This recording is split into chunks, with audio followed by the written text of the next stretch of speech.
पांचों परमेष्टि एकत्व भूत नहीं है। यदि एकत्व भूत हो गए तो पांच परमेष्टि नहीं बचेंगे, एक ही बचेंगे। ध्रुव दृष्टि की व्याख्या करते समय, अध्यात्म की व्याख्या करते समय बहुत कुछ सिद्धांतों को ध्यान में रखना पड़ेगा। ज्ञानियों पुद्गलत्व की दृष्टि से जैसा ये पेन है बेटा मनोज, ऐसा ये माइक भी है, ऐसा ये शरीर भी है, ऐसा ही नारियल भी है, ऐसे ही बादाम भी है, ऐसे ही सेवफल भी है, ऐसे मित्र तेरी बेटी का शरीर भी है, तेरे पिता का शरीर भी है। जितने द्रव्य जो दृष्टिगोचर हो रहे हैं जगत में सब पौद्गलिक है। तुम वर्तमान में जीव को भी देखते हो ना, वो पुद्गल के संबंध से देखते हो। वर्तमान में जो तुमको जीव दिख रहा है ना, वो पुद्गल के संबंध से दिख रहा है। आपको शुद्ध जीव कहां दिखता है? हमारी युवा पीढ़ी को ये उपदेश नहीं दिया गया तो मित्र अनर्थ हो जाएगा। अनर्थ दंड नहीं, महा अनर्थ दंड हो जाएगा।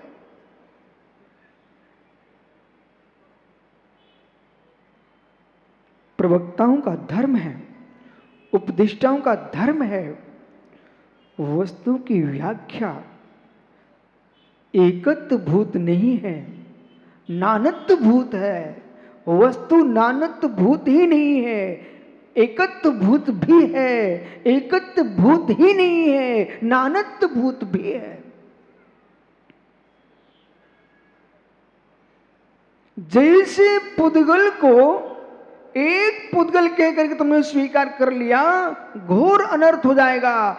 ऐसे ही जीव को एकत्व भूत स्वीकार कर लिया तो अनर्थ हो जाएगा। अशोक मित्र खड़े होना जरा। हे जीव, आपकी जो पत्नी है वो स्त्री है कि नहीं? जिस नए से पूछ रहे उसी नए से मात उत्तर देना। आपकी जो पत्नी है वो स्त्री है कि नहीं मित्र? स्त्री भेद से स्त्री है ना। हे जीव, तेरे पिता की जो पत्नी है वो स्त्री है कि नहीं? हे मित्र, तेरे पुत्र की जो पत्नी है वो स्त्री है कि नहीं? स्त्री भेद से। बहुत संभल के सुनना कि मेरा उद्देश्य मात्र तुम्हारी ताली बजवा देना और तुमको खुश करके चलना नहीं है। मेरा उद्देश्य है कि आपको जो शाश्वत सिद्धांत है उनका निर्णय होना चाहिए, नहीं तो चातुर्मास का कोई लाभ नहीं है, अनर्थ हो जाएगा।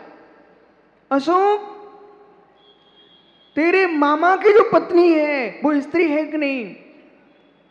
अशोक भाई, तेरी पुत्री जो है वो स्त्री है कि नहीं? मोह नहीं क्या? तो लोगों को सुनाई पड़ना चाहिए। स्त्री है कि नहीं? वेद की दृष्टि से। है जीव, स्त्री वेद की दृष्टि से नवजात कन्या भी स्त्री है। स्त्री वेद की दृष्टि से आर्का भी स्त्री है। स्त्री वेद की दृष्टि से मित्र जितनी जगत की नारियां त्रिंचनी है वो भी स्त्री है, देवी है वो भी स्त्री है। लेकिन तेरी स्त्री कौन कितनी है? इसमें आपकी पत्नी कौन सी स्त्री है? जितनी युवा बैठे वृद्ध सब ध्यान दो, जीवन में भूल की हो तो सुधार लेना। हे मित्र, स्त्रियां सब होने पर भी सारी स्त्रियों के स्त्रीपना एकत्व भूत है, पर सारे स्त्रियों का अशोक तेरा रिश्ता एकत्व भूत नहीं है। यदि सारी स्त्रियों का रिश्ता एकत्व भूत हो गया तो हे मित्र, त्रियंशों में और मनुष्य में कोई भेद नहीं होगा। जिसकी संतान होता है बछड़ा, जिसकी संतान होता है बकरा, यानी उसी को पत्नी के रूप में देखने लगता है। ये त्रियंश की पहचान है। ऋगिट ज्ञान जिसके पास रहता है वो पशु कहलाता है। पर हे मानव,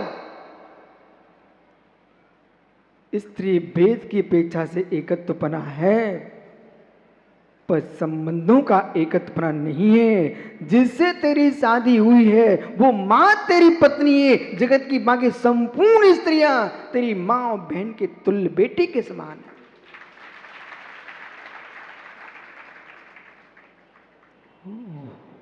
मैं शास्त्रीय भाषा बोलता हूं। पर्याय की प्रत्यक्ष सत्य का बोध नहीं होगा, पर्याय की प्रत्यक्ष सत्य का बोध नहीं होगा, रिश्तों की प्रत्यक्ष सत्य का बोध नहीं होगा, अनर्थ हो जाएगा। समाज के बीच में तिलक लगा लेना चंदन का अलग है, पर कर्म का तिलक तुम नहीं मिटा पाओगे, नहीं मिटा पाओगे, नहीं मिटा पाओगे।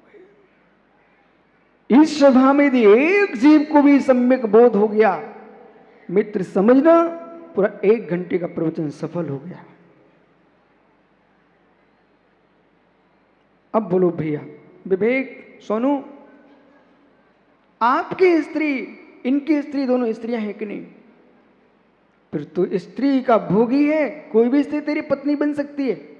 खड़े हो जाओ फिर, कोई भी स्त्री पत्नी बन सकती है। नहीं बेटा, इसको राज्य नहीं स्वीकारता, इसको लोक धर्म नहीं स्वीकारता, इसको धर्म नहीं स्वीकारता, इसको नीति नहीं स्वीकारती है। मात्र वे ही पुरुष इस लोक में पत्नी बान होने पर भी ब्रह्मचारी होते हैं, जो अपनी नारी को ही नारी मानते हैं, शेष नारियों को मां बहन मानते हैं, वे पुरुष धन्य होते हैं। बहुत बढ़िया है, ये भव्य जीव के परिणाम है। बेटा कर लो कार्य सर दोनों। पूर्ण ब्रह्मचर्य नहीं, इनके जीवन में जो कोटि कोटि नारियों के लक्ष्य थे वे नष्ट हो चुके हैं। आज से सुधार संतोष वृत्ति हो गए। कितने जीव होंगे, अपने आप में तो नियम कर लो कम से कम, मेरी स्त्री है, बाकी जगत की सारी स्त्रियां मेरी माँ और बहन है। पढ़ लो 9 बार नमोकार, बैठ जाओ ज्ञानी। ये धर्म का मर्म चल रहा है। हे जीव, जैसे ये नारी मैंने दृष्टांत के रूप में लिया था, जैसे नारियां स्त्रियां एक होने पर भी पप्पू मोटे, कम से कम तू विवेक जैसा नियम नहीं ले सकता तो रावण जैसा ही ले ले। नहीं, अपहरण नहीं करना, पहले सुनो ध्यान से। पप्पू मोटे, रावण ने अपने जीवन में बड़े चुनौती के साथ नियम लिया था, बड़े होशियारी के साथ नियम लिया था, पर ये भूल चुका था गुरु गुरु ही होते हैं बेटा, चेला चेला ही होता है। रावण अहंकार में बैठा था, उसने क्या सोचा, सारे लोग नियम ले रहे थे, ऋषभ सारे लोग नियम ले रहे थे, तो सोचता है कि मैं कौन सा नियम लूं। मैं 3 खंडिका स्वामी त्रिखंडी हूं, प्रतिनारायण हूं, मेरे के लिए सब कौन सी नारी रतन होगा जो नहीं चाहेगा। उसने नियम ले लिया, महाराज जो स्त्री मुझे नहीं चाहेगी मैं उसके साथ बलात्कार नहीं करूंगा। हे मित्र, रावण के प्राणों का अंत हो गया, पर उस जीव ने अपने नियम का खंडन नहीं किया। इस नियम के बल पर ही सीता के सील की रक्षा हुई है। पप्पू मोटे, पहले वाला नियम बहुत बढ़िया, अब संचालक लगेगा, संचालन कर रहा है। 9 बार नमो कर पढ़ लो।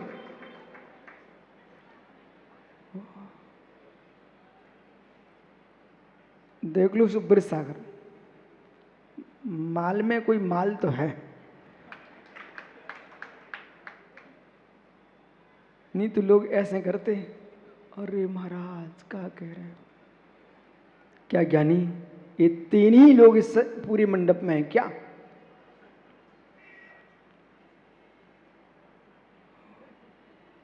निर्मल भजन सागर कहां गए? निर्मल भैया, इन लोगों ने एक नियम ले लिया है, वो नियम तो आप भी ले सकते हो। और आपको ये नियम नहीं लेना, आपको तो ये नियम लेना चाहिए, महाराज जी मेरी माँ तो दुनिया कहना जानता है, मैं अपने बेटे की माँ को भी आज से माँ कहूंगा। हो गया? बहुत बढ़िया। उससे पूछ लेना कि आज से मैं आपको मां बनाना चाहता हूं। पत्नी तो अनंत बार का है, वो धन्य पुरुष है जिसने अपनी पत्नी को मां कहने की ताकत लाया हो। बिरियाजो पप्पू यहां क्या कह रहे हैं? जैसे नारियां अनंत होती हैं, पर ज्ञानी हर नारी में एक सा रिश्ता नहीं होता है, ऐसे पुद्गल अनंत होते हैं, यानी लोग संपूर्ण ठसा ठस भरा हुआ अवगाढ़ गाढ़ ईशो, अवगाढ़ गाढ़ ईशो। जैसे काजल की डिब्बी में, देखा कभी काजल की डिब्बी में, मनोज काजल की डिब्बी में बेटा ठसा ठस कालमा भरी होती काजल की, बराबर काजल भर। ऐसे इस लोक में धर्म द्रव्य, अधर्म द्रव्य, आकाश द्रव्य, काल द्रव्य, जीव द्रव्य, पुद्गल सब ठसा ठस भरे हुए हैं। ठसा ठस होने पर भी पंडित जी कोई है? राम स्वातम सद्दो बंधु शुमो, खड़ो हो जाओ अंकित काला। यहाँ पर भी एक काला थे ना, शांतिलाल काला कहलाते थे ना, हाँ उन्हीं के वंश का ये काला। सुनाओ ज्ञानी, बैठो। क्या है पंडित जी, जितने ज्ञानी जीव हैं, विजय का विजय ज्ञानी मित्र, उस मुमुक्षु से कहना मध्याह्न में नहीं सुबह भी कोई रस होता है। हे जीव सभी ध्यान दो मेरी ओर। द्रव्य सामान्य, द्रव्य विशेष। जो द्रव्य सामान्य है उसी में द्रव्य विशेष रहता है। द्रव्य सामान्य से जीवत्व जीवत्व भूत है, चेतनत्व चेतनत्व भूत है, विशेष स्त्री है, पुरुष है, नपुंसक है, त्रियंच है, देव है, नारकी है, फिर उन विशेषों में और विशेष है। व्याप्य व्यापक दृष्टि, व्याप्य व्यापक दृष्टि, व्याप्य व्यापक दृष्टि। जहां जहां वृक्ष होगा सामान्य, वहां वृक्षत्व होगा सामान्य, पर जहां जहां वृक्षत्व होगा वहां कोई ना कोई विशेष अवश्य होगा। सागौन, नीम, इमली, ये सब क्या है? विशेष। अब कोई यूं कहे हमने तो सामान्य को जान लिया है, अब विशेष को जानने की क्या आवश्यकता? तो मित्र वो पत्रकार आके बैठ गया ज्ञानी, इससे प्रश्न करना, भाई सारे वृक्ष वृक्ष है ना, आम भी वृक्ष है ना, आप तो अपना काम करो सुनते रहो। आम भी वृक्ष है ना, सागौन वृक्ष है ना, केला वृक्ष है ना। हे मित्र वृक्ष तो हैं, सभी के अंदर वृक्षत्व है, लेकिन यदि जिसको अनार खाना है तो किस वृक्ष के पास जाए? कोई भी वृक्ष के पास जाएगा क्या? आपको विशेष चुनना पड़ेगा। अनार अलग वृक्ष है, ठीक है ना, अनार अलग वृक्ष है। इसी प्रकार से ध्यान दीजिए, जितने सामान्य होते हैं उन सब में विशेष होता है। सामान्यत्व की अपेक्षा से हम सब एकत्वभूत हैं। महासत्ता की दृष्टि से जड़ चेतन में कोई भेद नहीं होता। महासत्ता की दृष्टि से जड़ चेतन में भेद नहीं होता, अवांतर सत्ता की अपेक्षा से भेद होता। इसलिए बेटा किसी के मस्तिष्क में एक शब्द आ गया कि यदि पत्रकार सेवफल खाता है और राकेश पंडित ने सिखा के रखा है कि शरीर पुद्गल है, शरीर, माताओं ध्यान दो, ज्यादा पुद्गल कह करके अनर्थ मत करा लेना। पुद्गल कहने के साथ साथ पुद्गल की 10 पर्यायों पर ध्यान देना। इस भारत की भूमि पर ऐसे लोग जन्म लेके मर चुके हैं जिन्होंने कहा, अहो ज्ञानियों, तुम अहिंसा की बात करते हो और आओ सेव फल खाते हो तो मैं ऊंट खाता हूं। बिल्कुल हिलना नहीं। इस भूतल पर भारत की भूमि में ऐसे ऐसे लोग जन्म ले चुके हैं, उन्होंने कहा तुम 50 सेव फल खाओगे, हम एक भैंसा मार के खा जाएंगे, तो तुमको तो इतने जीवों की हिंसा लगेगी, हमको तो एक की हिंसा लगेगी।